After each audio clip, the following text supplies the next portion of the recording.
Good evening, students. Today we are going to start with the next topic, that is significance of transpiration. Transpiration is said to be a necessary evil in plants. This is because plant gives out large quantities of water to the atmosphere by the process of transpiration.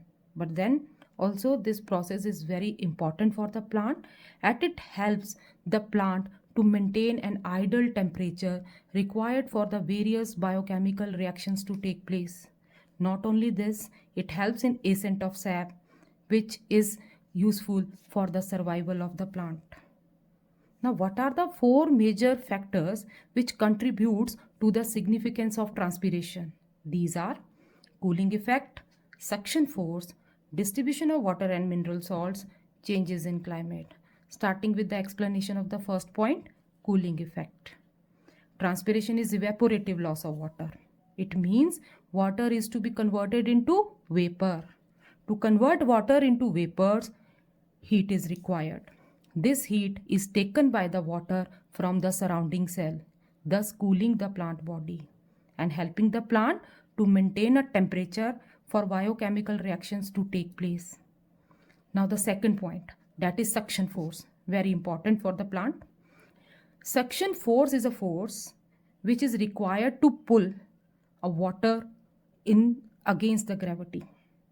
It is a force which is required to pull water against the gravity, that is from stem towards the leaves.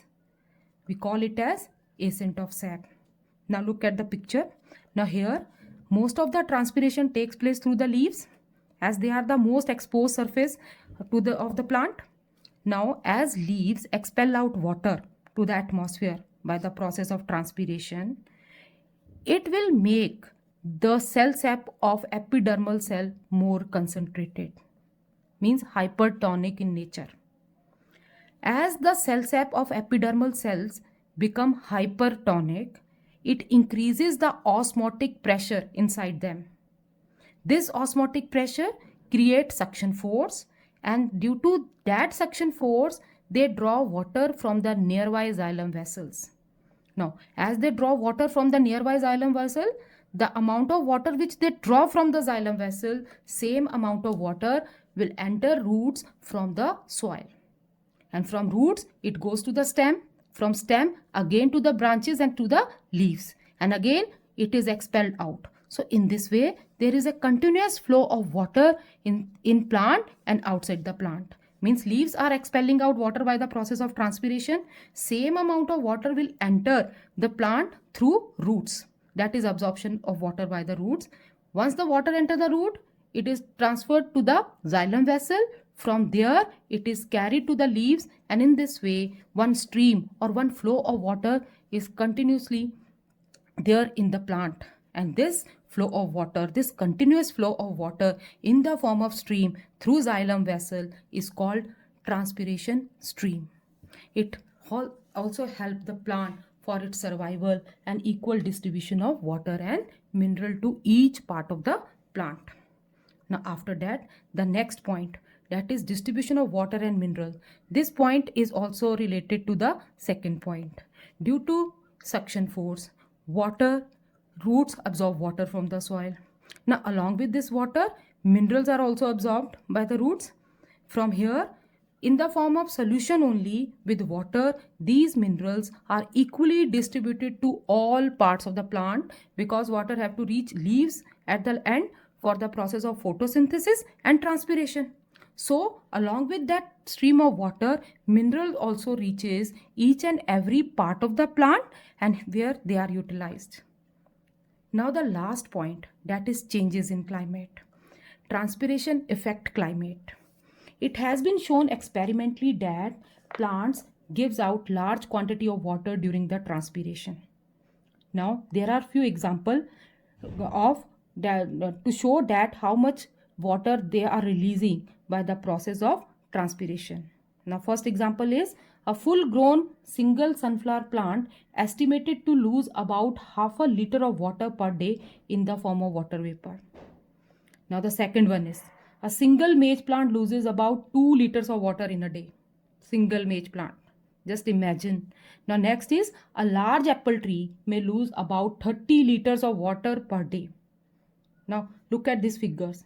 This gives us an idea that a huge quantity of water is released into the atmosphere by the fields and particularly by the forest. Thus, transpiration increases the moisture content of the atmosphere and bring rain.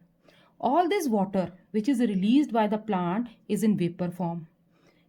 When it go high into the atmosphere, these vapors condenses to form clouds and they bring rain. Now this line, forest contribute in bringing rain. It is very important. Again, it comes in reasoning question. Forest contribute in bringing rain. It is true because forest is an area covered with trees. Trees, they expel out large quantity of water by the process of transpiration. All these vapors condenses to form cloud and brings rain.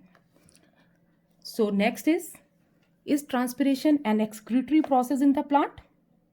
Your answer will be no, because transpiration is just elimination of excess water from the plant. But excretion is a deliberate active process carried out by the organism to get rid of unwanted and metabolic waste substances. Now after this, at the last of this page, one point of differences are given between evaporation and transpiration. Let us do that also. This also, evaporation. But evaporation is a physical process which depends on external factors only. But transpiration is partially biological and partially physical process. So it is controlled by both internal as well as external factors.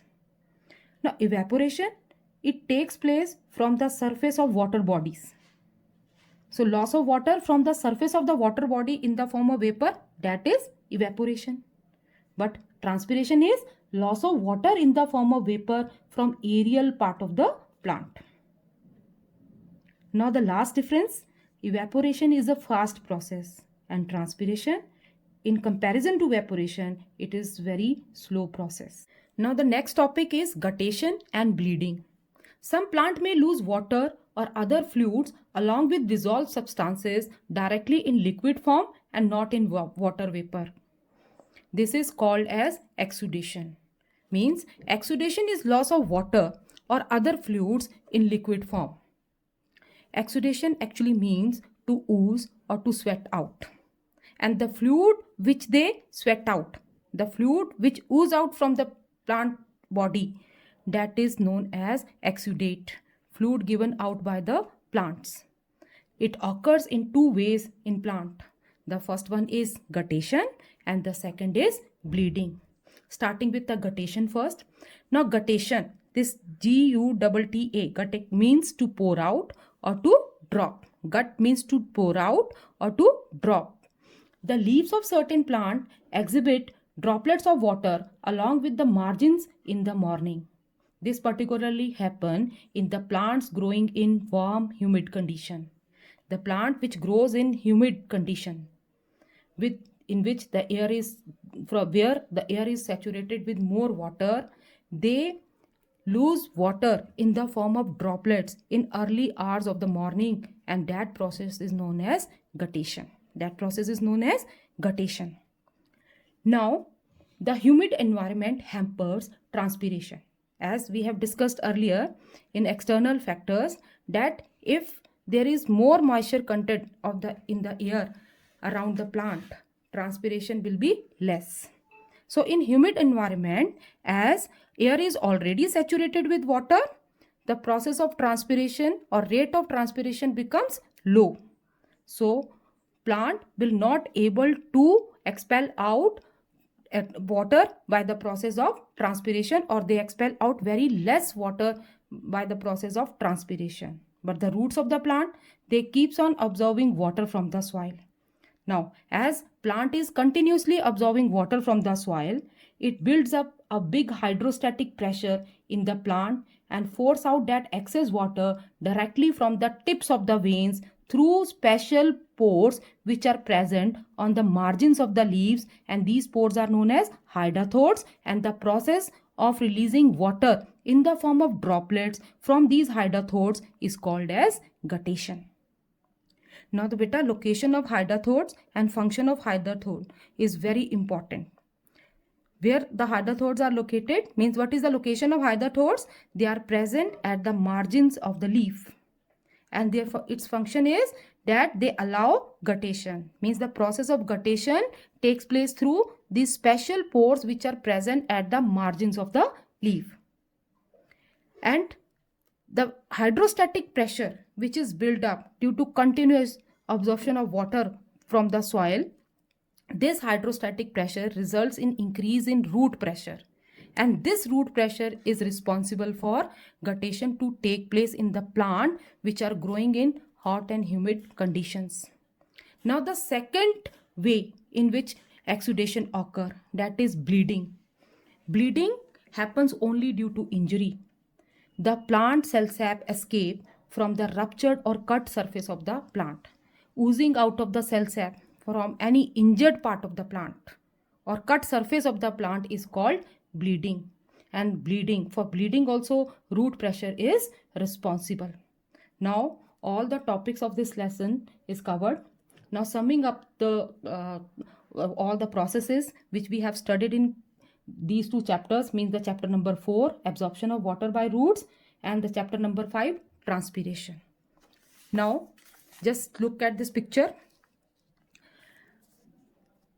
Total 9 terms are given which are related to these two chapters. Few terms from the previous chapter, that is chapter number 4, absorption by root, and some terms are related to this chapter. Now just see, plant, they absorb water. Water is present in soil. So this soil water is absorbed by the plant through root hairs, and the processes by which plant absorb water are imbibition, that is through surface attraction, and second is osmosis, that is movement of water molecules from more dilute solution to less dilute solution through semi-permeable membrane. So root hairs, they absorb water from the soil. This water enters or it is absorbed by these two processes, imbibition and osmosis. Once the water is absorbed, it moves from one cell to another cell by root pressure. Root pressure is responsible for movement of water from one cell to another cell. In this way, it reaches the cortical cells, and from there it enters xylem. Once the water enters the xylem, by ascent of sap, it starts moving upward. Now, few forces are responsible for the movement of water to the against gravity. First is cohesion, that is a force between similar water molecules. Second is root pressure, influx of water. Third is capillarity, that is narrow diameter of xylem vessels. All these three forces together helps in ascent of sap, and with this water reaches the leaves. Before that, some part of the water which comes in contact with the pores present on the older part of the stems, lenticels, that water is expelled out, and it is called as lenticular transpiration. Now through ascent of sap, water reaches the leaf. Once water reaches the leaves, only 2% of it is used by the leaves for the process of photosynthesis. Rest, the water which comes in contact to the upper surface, to the cuticle, it is expelled out by the process, that is cuticular transpiration. Now most of the water which reaches the leaf, it is removed or it expelled out in vapor form from the special pores present on the lower epidermis, and that is stomatal transpiration. Through stomata, stomatal transpiration. Now this is cuticular transpiration because it occurs through cuticle.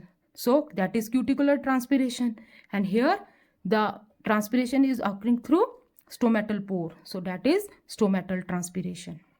Now if plant is growing in humid environment, then transpiration will be less. So there most of the water is expelled out or ooze out from the plant in the form of droplets, and that process is called as guttation. With this we have finished this chapter. Now let's start with the progress check, which is given on page number 63. Now on page number 63, the progress check which is given, the question number 1, list any 4 advantages of transpiration to plants. So 4 advantages of transpiration to plants are: first is cooling effect, second is suction force, third is equal distribution of water and mineral, and fourth is climatic changes. So first answer is clear to you: cooling effect, suction force, distribution of water and minerals, and fourth one is climatic changes. Now the second question, how would you justify the statement that transpiration contributes in bringing rain? Now, by the process of transpiration, plant gives out large quantities of water in the form of vapors. These vapor condenses to form cloud and brings rain. So second question is also clear to you. Now the third one is differentiate between guttation and transpiration. Answer of this question is given on page number 64. 8 points are given. Now the next is fourth question, that is plant have no blood, yet we sometimes says that a plant is bleeding. How do you justify this? Bleeding, on the same page it is given, bleeding means oozing out of cell sap from ruptured or cut surface of the plant. So after this, come to page number 64. On page number 64, differences between transpiration and guttation are given. So let us revise these also. Transpiration and guttation. Beta, in transpiration, water is lost in the form of vapor. But in guttation, water is lost in the form of water droplets. Now, in transpiration, only pure water changes into vapor. In guttation, the water which is lost in the form of droplets contain mineral salts also. So, here only pure water is lost in the form of vapors. But in guttation, along with water, mineral salts are also expel out. Next is water vapor is lost through stomata, lenticels and cuticle. Here guttation occurs through hydrothodes. It may lead to loss of turgidity in leaf cells to cause wilting. No effect on turgidity of the leaf by guttation. Stomatal transpiration is regulated by guard cells, but the opening of hydrothodes cannot be regulated. Means stomata open during the day, closes at night, but these hydrothodes, they remain open. Now next, it occurs in the presence of sunlight. Transpiration occurs in the presence of sunlight, and guttation, it occurs at night or early hours in the morning. Transpiration cools the plant body. Guttation has no cooling effect on the plant. Transpiration occurs during dry condition. Guttation, it occurs in humid condition. Now, one more differences between guttation and bleeding. The first point is definition only. It occurs from the edges of the leaves by hydrothodes. Guttation occurs through hydrothodes. Bleeding from any cut or injured part of the plant. Guttation, the exudate, the fluid which comes out is mainly water with some dissolved mineral salts. In bleeding, the fluid which comes out, exudate, is mainly plant sap, that is cell sap, present in the vacuoles of the cell, and sugars. It occurs during early morning or late night, but bleeding occurs at the time of injury. It occurs early hours in the morning or late night, but here it occurs at the time of injury. Now guttation, it happens in certain plants like banana, strawberry. Bleeding occurs in all the plants that have been cut or injured. So up to page number 64 we have covered. Now in my next video we will start with back exercises.